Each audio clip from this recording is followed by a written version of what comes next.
गुहागरमध्ये कासव महोत्सवाला सुरुवात। पहिल्याच दिवशी 26 पिलांची समुद्राकडे झेप। रत्नागिरी जिल्ह्यातील गुहागर समुद्र किनाऱ्यावर कासव महोत्सवाला आजपासून सुरुवात झाली असून पहिल्याच दिवशी ऑलिव्ह रिडले कासवांची 26 पिल्ले समुद्राकडे झेपावली आहेत। नगरपंचायत प्रशासनाच्या पुढाकारातून आयोजित महोत्सवाला पर्यटकांचा उत्स्फूर्त प्रतिसाद मिळत आहे।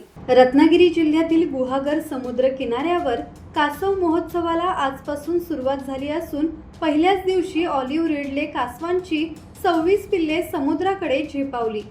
नगरपंचायत प्रशासनाच्या पुढाकारातून आयोजित महोत्सवाला पर्यटकांचा उत्स्फूर्त प्रतिसाद मिळत आहे।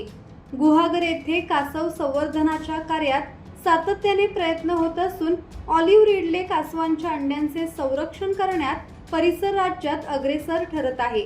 वरचा पाट परिसरात सकाळच्या वेळेत कासवांची पिल्ले समुद्रात सोडण्याचा अनोखा अनुभव घेण्यासाठी पर्यटक मोठ्या संख्येने उपस्थित होते। संदेश कदम, संवाद मराठी लाईव्ह, गुहागर।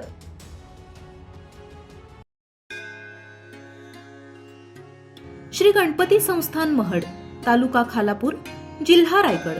श्री वरद विनायकाच्या भक्तांसाठी भक्त निवासाची सोय, स्वच्छता आणि 24 तास गरम पाणी, सीसीटीव्हीची नजर।